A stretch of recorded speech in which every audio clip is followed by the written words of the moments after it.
Dalam ruangan wawancara. Di sebelah pagi ini kita bersama dengan seorang tetamu undangan membincangkan mengenai dengan dasar perubahan iklim negara Brunei Darussalam. Terus sahaja kita perkenalkan tetamu undangan kita di sebelah kiri saya, iaitu Yang Mulia Tuan Haji Azhar bin Haji Yahya, merupakan Setiausaha Tetap Tenaga di Kementerian Tenaga selaku pengurusi Jawatan Kuasa Eksekutif Perubahan Iklim Negara Brunei Darussalam. Assalamualaikum Tuan. Waalaikumsalam warahmatullahi. Apa khabar pagi ini, sihat ya? Alhamdulillah. Alhamdulillah. Ribuan terima kasih kita ucapkan buat Yang Mulia Tuan Haji Azhar berkesudian bersama kami di Rampai Pagi untuk hari ini. Kita akan sama-sama mengetahui lebih lanjut lagi ni Mahira mengenai dengan dasar perubahan iklim negara Brunei Darussalam. Jadi sebelum kita ni memulakan wawancara kita ni lebih lanjut lagi, apa kata kalau kita saksikan video klip ini? Last 10 years, Brunei experienced evident changes in climate patterns. A new highest daily rainfall was recorded. The highest forest fire cases were reported. Since 1970, temperature has elevated by 1.25 degrees Celsius and will increase to 4 degrees Celsius by 2100. Rainfall will increase from 100 to 108 millimeters per decade by the end of the century. Brunei will see a rise in sea level, affecting key strategic areas. 40% of our wildlife biodiversity is already lost. Brunei accounts for about 0.025% of the global greenhouse gas, GHG, emissions. At the same time, its 72% forest coverage has the ability to absorb most of the emissions. As a predominantly oil and gas country for over 90 years, Brunei strives to progress towards Wawasan 2035.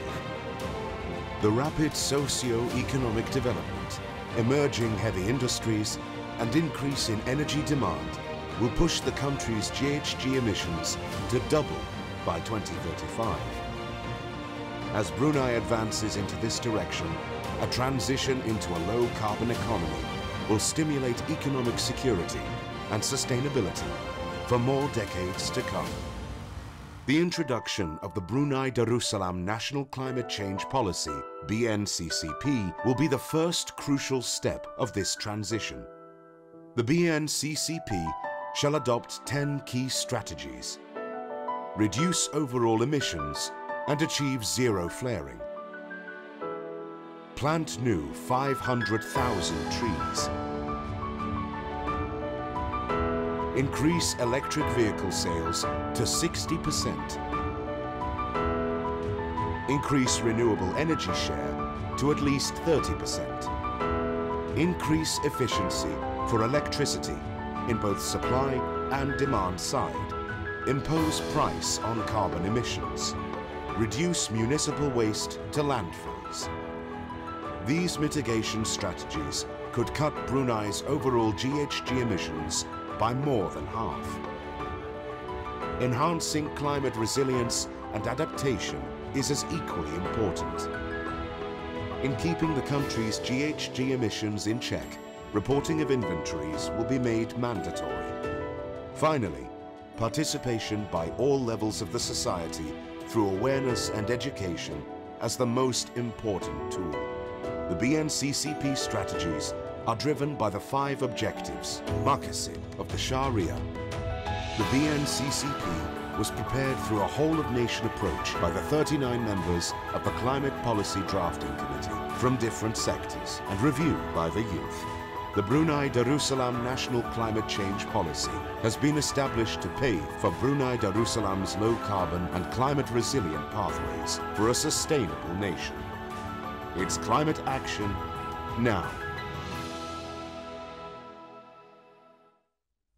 Baik, Alhamdulillah membuka ruangan wawancara kita sebentar tadi telah pun sama-sama kita saksikan satu tayangan klip video yang mana telah pun sama-sama kita saksikan ada 10 objektif tadi yang telah pun dikongsikan, dan Alhamdulillah dalam usaha ya ke arah melestarikan keadaan cuaca, begitu juga iklim yang berdaya tahan, khususnya di Mahira di negara kita ini Brunei Darussalam ya. Alhamdulillah Majlis Kebangsaan Perubahan Iklim ya negara Brunei Darussalam telah pun melancarkan satu dasar perubahan iklim pertama yang dikenali sebagai Dasar Kebangsaan Perubahan Iklim negara Brunei Darussalam. Jadi untuk awal ruangan wawancara kita ini ingin kita ketahui ni ya, mungkin Yang Mulia Tuan Haji boleh menjelaskanlah kepada kami dan juga kepada penonton-penonton kita ya di sebelah pagi ini, apakah objektif Dasar Kebangsaan Perubahan Iklim negara Brunei Darussalam ini diadakan?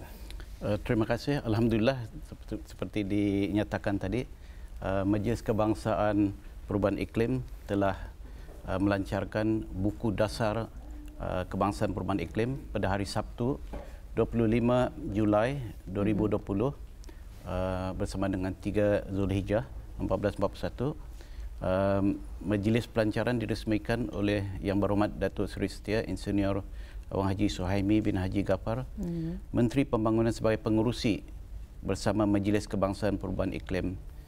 Objektif Dasar Kebangsaan Perubahan Iklim adalah untuk membentuk ala tuju negara Brunei Darussalam kepada sebuah negara yang mempunyai pembangunan yang berteraskan rendah karbon ataupun low carbon serta berdaya tahan iklim ataupun climate resilience.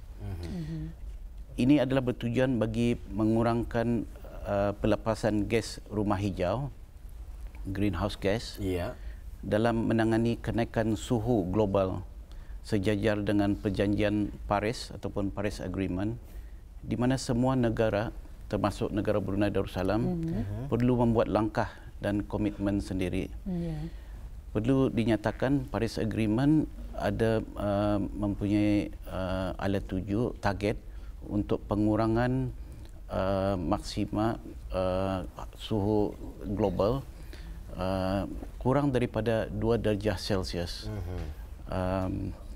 Pada masa ini suhu global sudah menyecah pada 1.1 darjah Celsius di atas tahap sebelum Industrial Revolution, iaitu semenjak tahun 1880. Jadi kalau suhu semakin meningkat, ada kesannya kepada dunia.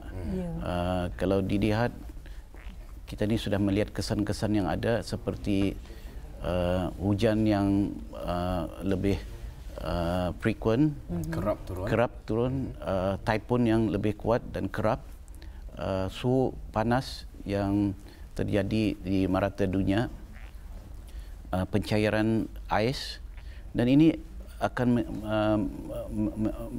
menjadikan kenaikan tahap laut dan akan efek kebanyakan negara-negara yang datarannya rendah. Jadi Paris Agreement adalah satu perjanjian di mana semua negara dunia ada peranan untuk bekerjasama untuk menurunkan suhu global. Cara untuk menurunkan suhu global ialah pengurangan carbon emissions ataupun greenhouse gas emissions. Jadi kalau dilihat Brunei Climate Change ini, ianya diterajui oleh Majlis Kebangsaan yang mempunyai 4 ahli.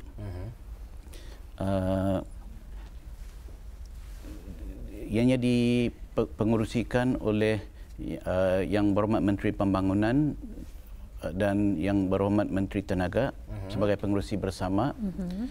Ahli yang lain adalah Yang Berhormat Menteri Sumber-Sumber Utama dan Pelancongan, Yang Berhormat Menteri Pengangkutan dan Info Komunikasi, dan Yang Mulia Timbalan Menteri Tenaga. Jadi 4 kementerian ini adalah mencerminkan sektor utama dalam menangani perubahan iklim yang ada di bawah kementerian mereka. Kementerian ini yang mempunyai fungsi yang utamalah untuk menurunkan pengurangan greenhouse gas emission ini.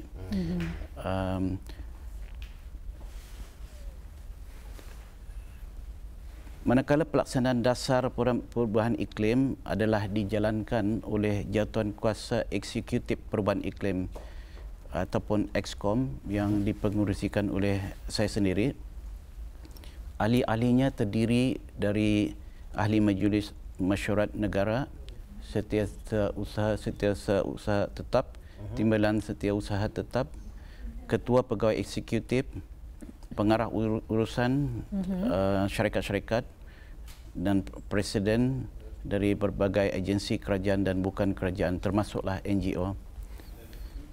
Jadi alhamdulillah ya, yang dapat kita saksikan pada ketika ini di kaca televisyen lah. Inilah di antara ahli-ahli ya yang turut sama ya menjayakan ya dan akan sama-sama nanti ya melaksanakan dasar perubahan iklim negara Brunei Darussalam ini ya. Alhamdulillah ya. Dan kalau tadi kita ada penerangan daripada Tuan sendiri mengenai dengan objektif dasar kebangsaan perubahan iklim di negara Darussalam yang diadakan yang baru-baru ini, dan mungkin Tuan boleh menerangkan ni bagaimana dasar strategi ini boleh mengurangkan pelepasan gas rumah hijau di negara Brunei Darussalam. Silakan Tuan. Terima kasih. Dasar perubahan perubahan iklim negara Brunei Darussalam ini mempunyai 10 strategi utama. Kalau kita ni lihat dalam skrin itu ada 10 strategi utama. Pertama sekali adalah industrial emissions. Ataupun dipanggil pelapasan industri ya. Yang kedua ialah forest cover ataupun liputan hutan. Ketiga ialah kenderaan elektrik atau electric vehicles. Keempat tenaga lestari, renewable energy. Kelima ialah pengurusan tenaga atau power management. Keenam ialah harga carbon pricing. Ketujuh ialah pengurusan sisa, waste management. Kelapan ialah climate resilient and adaptation, kedaya tahanan dan adaptasi perubahan iklim. Kesembilan ialah carbon inventory ataupun inventory carbon, dan yang penting juga ialah awareness and education ataupun kesedaran dan pendidikan. Jadi dalam 10 strategi ini, 6 daripadanya mempunyai target. Target pada tahun 2035 ianya mempunyai target untuk pencapaian. Seperti nombor 2, liputan hutan. Jadi target dia dari sekarang sampai 2035 dalam jangka 15 tahun ini, kita ni akan menanam sekurang-kurangnya 500,000 pohon lagi. Ya, jadi ini penting kerana dalam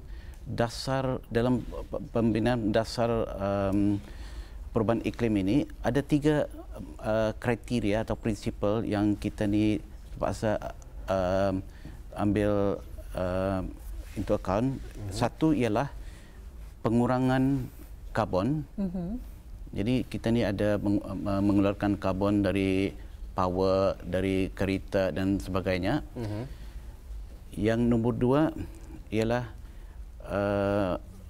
carbon sink ataupun forest cover, penghisapan karbon. Dan yang ketiga ialah kedaya tahanan negara oleh sebab perubahan iklim. Jadi 3 prinsip ini dipandukan untuk menjanakan 10 strategi yang saya kongsikan tadi. Jadi dari 10 ini ada 6 yang saya nyatakan tadi mempunyai target, dan yang 4 adalah strategi yang mendukung. Ini termasuk yang nombor 10 tadi mengenai dengan kesedaran dan pendidikan orang awam ya.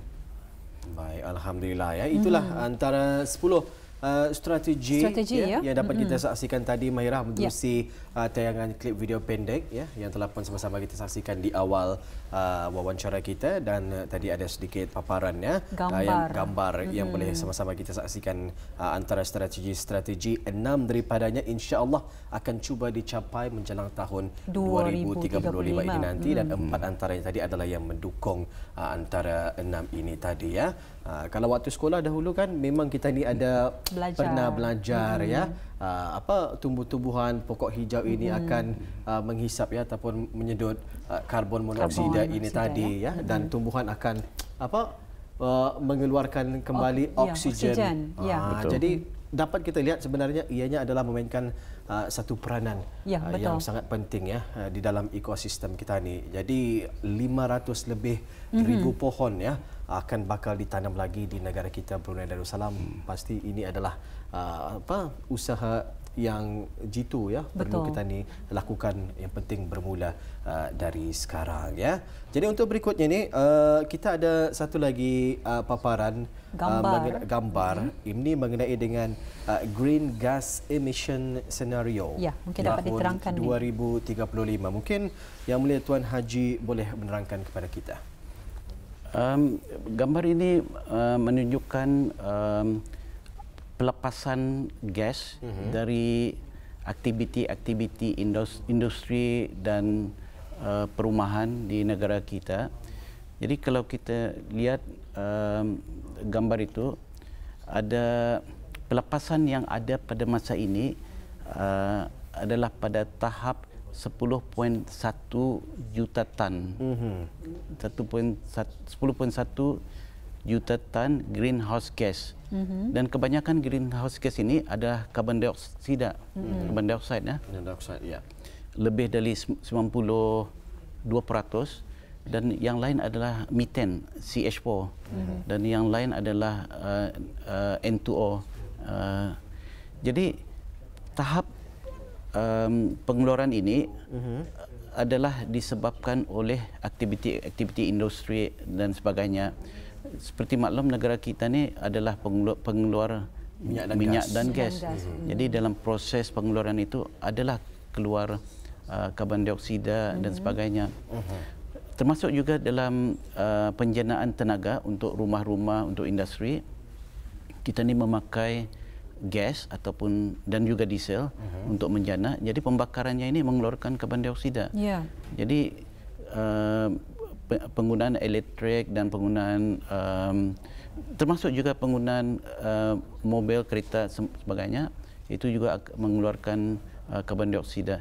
Jadi tahap pada masa ini ialah 10.1 juta tan setahun ya.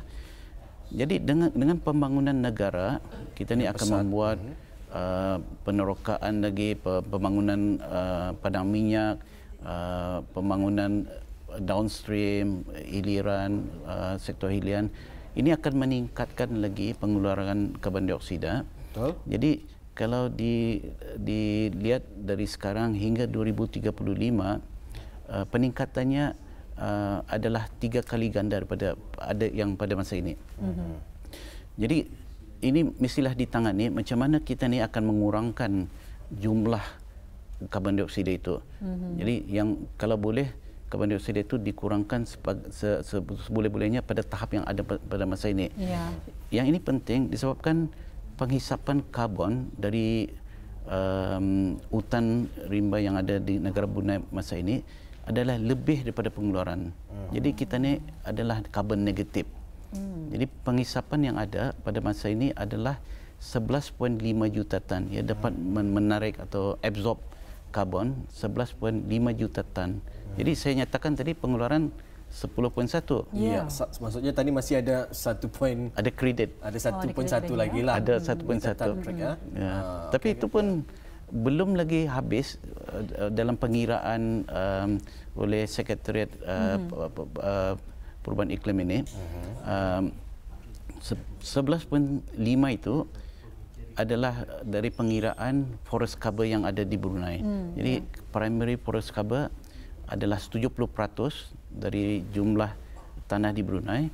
Jadi dari 72% itu bersamaan dengan 11.5 juta. ada lagi 1,000 persegi square kilometer yang belum lagi dikira. Jadi ini insyaAllah akan menambah lagi inventory kita ni. Jadi dengan pembangunan kita ni untuk masa depan yang saya nyatakan tadi, peningkatan karbon dioksida akan menyacah 3 kali ganda. Jadi dengan strategi yang ada, dengan 10 strategi yang ada ini akan dapat mengurangkan sebanyak 50%. Jadi dapat mengurangkan sebanyak 50% daripada 30 juta ini. InsyaAllah ianya akan kurang daripada 15 dan ke bawah nanti. 15 juta tan dan ke bawah dari pada tahun 2035. Baik, alhamdulillah. Ya, gembira kita mendengarkan ya antara usaha 10 strategi ini nanti ke depannya ya, ianya akan mampu mengurangkan sehingga 50% ya menjelang tahun 2035. Baik, jangan ke mana-mana. Kita berhenti rehat seketika. Selepas ini kita akan kembali lagi ya untuk mengetahui lebih lanjut lagi mengenai dengan dasar perubahan iklim negara Brunei Darussalam.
Ya, alhamdulillah kita kembali menerusi segmen wawancara ya, iaitu mengenai dengan dasar perubahan iklim negara Brunei Darussalam. Dan menyambung lagi ya untuk soalan seterusnya ni, bagaimana dasar kebangsaan ini disediakan ni tuan?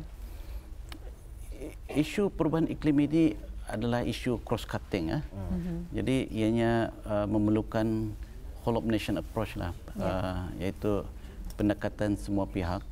Jadi dalam penyediaan dasar perubahan iklim ini, pihak sekretariat telah melibatkan sebanyak 39 pihak-pihak yang berkepentingan.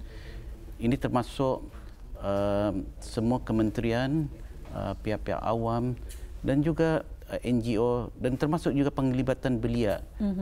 Yang ini penting sebabnya belia ialah yang akan menerajui they will inherit the future kan. Jadi suara belia mestilah didengar. Jadi ada satu workshop sudah dilaksanakan dengan belia-belia, seramai 50 belia yang mewakili belia-belia lain lah telah ikut serta dan memberi buah fikiran mereka. Jadi dalam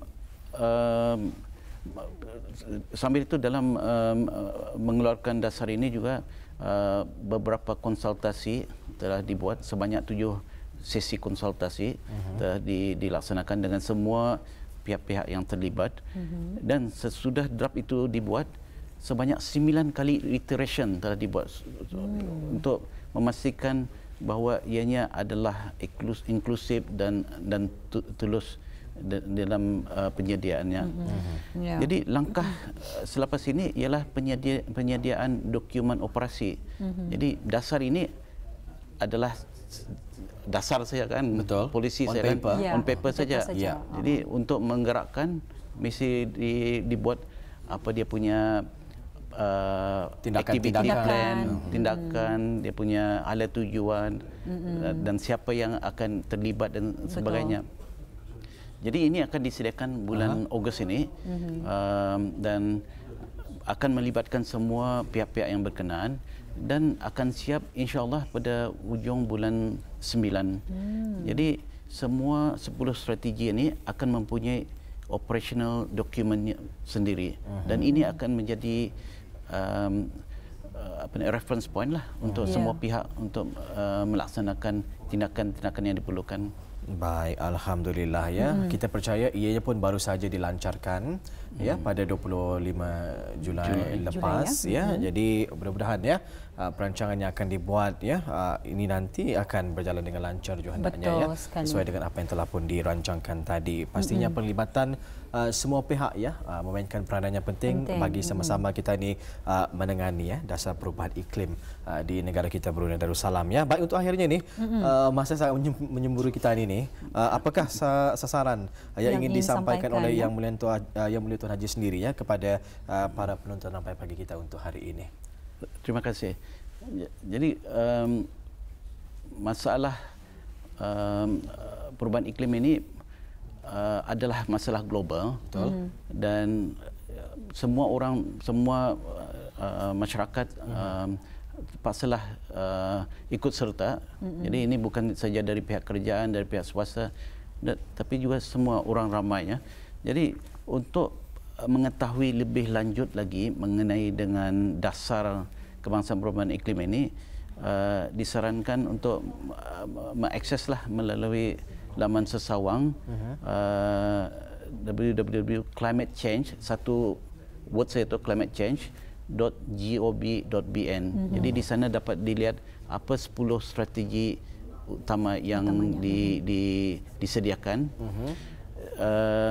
Kita juga boleh mengetahui lebih lanjut melalui sosial media Urus Setia Perubahan Iklim dari Instagram bccs.bn, dari Facebook dipanggil Brunei Climate Change Secretariat, dan juga Twitter @bccs.bn.